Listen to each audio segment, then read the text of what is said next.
বন্ধুরা, welcome to our channel easy online class. আশা করি তোমরা অবশ্যই ভালো আছো। আমি আজকে কিছু গুরুত্বপূর্ণ টপিক নিয়ে আলোচনা করব। গ্রামারের মেইন টপিক। আর তোমরা যারা 9-এ অথবা 10-এ অথবা এর নিচা ক্লাসে অথবা উপর ক্লাসে আসো তো কিছু উইকনেস আছে গ্রামারের ভিতরে। গ্রামারের সবচেয়ে বেশি ইম্পর্টেন্ট যেটা স্ট্রাকচার, এটা হলো টেন্সের স্ট্রাকচার। আর এই টেন্সের স্ট্রাকচার সম্পর্কে যদি তোমার অবশ্যই ভালো ধারণা থাকে, তুমি অবশ্যই গ্রামার সম্পর্কে সফলতা অর্জন করতে পারবে। ওকে, আমি কিছু গুরুত্বপূর্ণ টপিক নিয়ে আলোচনা করবো। তো এখানে দেখো শিক্ষার্থীবৃন্দরা, টেন্স অর্থ হলো ক্রিয়াকাল। টেন্সকে 3 ভাগে ভাগ করা হয়েছে: present tense, past tense, future tense. Present tense হলো বর্তমান কাল, পাস্ট টেন্স হলো অতীতকাল, ফিউচার টেন্স হলো ভবিষ্যৎকাল। প্রেজেন্ট টেন্স কে আবার 4 ভাগে ভাগ করা হয়েছে: present indefinite tense, present continuous tense, present perfect tense, present perfect continuous tense. Past tense কে আবার 4 ভাগে ভাগ করা হয়েছে: past indefinite tense, past continuous tense, past perfect tense, past perfect continuous tense. Future tense কে আবার সেম 4 ভাগে ভাগ করা হয়েছে: future indefinite tense, future continuous tense, future perfect tense, future perfect continuous tense. তো আমি সেটার স্ট্রাকচার নিয়ে আলোচনা করব, গঠন প্রণালী নিয়ে। তো মোট 12টা গঠন। অবশ্যই তোমরা টেন্সের গঠন সম্পর্কে অবশ্যই জানো। তোমরা যেহেতু এটা, তাহলে অনেক কিছু জানতে পারছো। কিন্তু আমি একটা কথা বলি, যদি তুমি এই টেন্সের 12টা গঠন, present tense, past tense, future tense, মোট 12টা গঠন যদি তোমরা জানতে পারো, তো মানে ভালো করে বুঝতে পারো, তো অবশ্যই তোমরা ইয়া করতে পারবা। গ্রামারের যে মেইন টপিকগুলা, এই টপিকগুলো অবশ্যই ভালো করে শিখতে পারবা। আর এটার মেইন উদ্দেশ্য হলো, যদি গ্রামার সারা মানে গ্রামারের একমাত্র হলো টেন্স ছাড়া গ্রামার কল্পনা করা যায় না। আর যদি তুমি টেন্স ভালো করে শিখতে পারো, অবশ্যই গ্রামারের অনেকগুলা কঠিন টপিক এগুলো অবশ্যই সলভ করতে পারবে। তো আশা করি তোমরা অবশ্যই পারবে। আর শুরু হয়ে যাবে এখন আমরা প্রেজেন্ট টেন্সের স্ট্রাকচার নিয়ে আলোচনা করি। Present indefinite tense, subject plus verb present form plus of object. যেমন subject I, verb present form go. তো গো কি? তো গো হলো, তোমরা অবশ্যই যেহেতু এটা তোমরা অবশ্যই জানো যে স্ট্রংবার উইকবার সম্পর্কে অবশ্যই জানো যে প্রেজেন্ট ফর্ম, যেমন গো ওয়েন্ট গন। তো গো হলো কি দা প্রেজেন্ট ফর্ম, আর ওয়েন্ট হলো পাস্ট ফর্ম, আর গন হলো কি পাস্ট পার্টিসিপল ফর্ম। তো তোমরা স্ট্রংবার উইকবার ভালো করে জেনে নিবা। তো আমি এখন বুঝাইতেছি যে subject plus verb present form plus object. যেমন আই গো টু স্কুল, তো ইউ গো টু স্কুল অথবা ইউ গো টু মার্কেট দিলেও কোনো প্রবলেম নাই।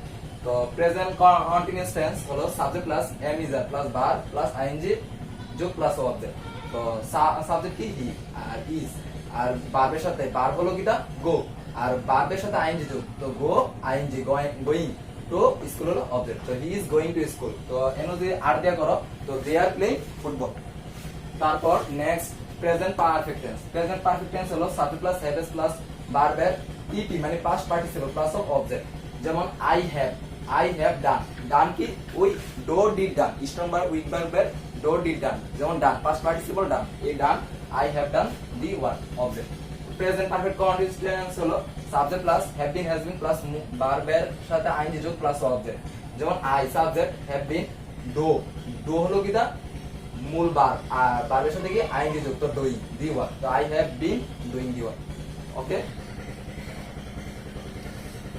পাস্ট টেন্স দেখো, past indefinite tense subject plus past form plus object. I, যেমন example I went to school, I ate rice. Past continuous tense subject plus was plus verb plus ING plus object. যেমন I was playing football. Past perfect tense subject plus had plus ভার্বের past participle plus object. যেমন I had done the work. I হলো subject আর had আর ভার্বের past participle, যেমন do did done, strong verb weak verb. তো done the work হলো object. Past perfect continuous tense subject plus had been plus verb plus ING plus object. I subject, had been সূত্রের, তো verb কি do সাথে ING যোগ doing the work object. Okay, then future tense, future indefinite tense subject plus shall we plus verb present form plus object. যেমন example I shall go to school, অথবা দিবা you will go to school. Future continuous tense subject plus shall be will be plus বার plus ING plus object, যেমন I shall be doing the work. 3 number future perfect tense subject plus shall have will have plus ভার্বের past participle plus of object, যেমন I shall have done the work. Future perfect continuous tense হলো subject plus shall have been will have been plus ভার্বের plus ING plus of object, যেমন example I shall have been doing the work, অথবা তোমরা you will have been doing the work. আর সব মনে রাখবা যে সব সময় ফার্স্ট পারসনের সাথে সব সময় কি হয়, শ্যাল হয়, আর আর বাকি সব ক্ষেত্রের সাথে সবসময় উইল হয়। আমি 12টা গঠন প্রণালী নিয়ে আলোচনা করলাম। তো তোমরা জানো অবশ্যই যে গঠন প্রণালী, যে 12টা গঠন গ্রামারের সবচেয়ে ইম্পর্টেন্ট। তোমরা আশা করি পারো সবাই, তবু আমি আরেকবার রিপ্লাই করে দিলাম। কারণ কি, গঠন প্রণালী এমন একটা মেন গ্রামারের জন্য। যদি তুমি গ্রামার কিছু করতে চাও, মানে গ্রামার সম্পর্কে যদি কোনো কিছু ধারণা করতে চাও, আর গ্রামার সম্পর্কে সবচেয়ে ভালো বুঝতে হলে অবশ্যই 12টা গঠন স্ট্রাকচার অবশ্যই ফলো করতে হবে।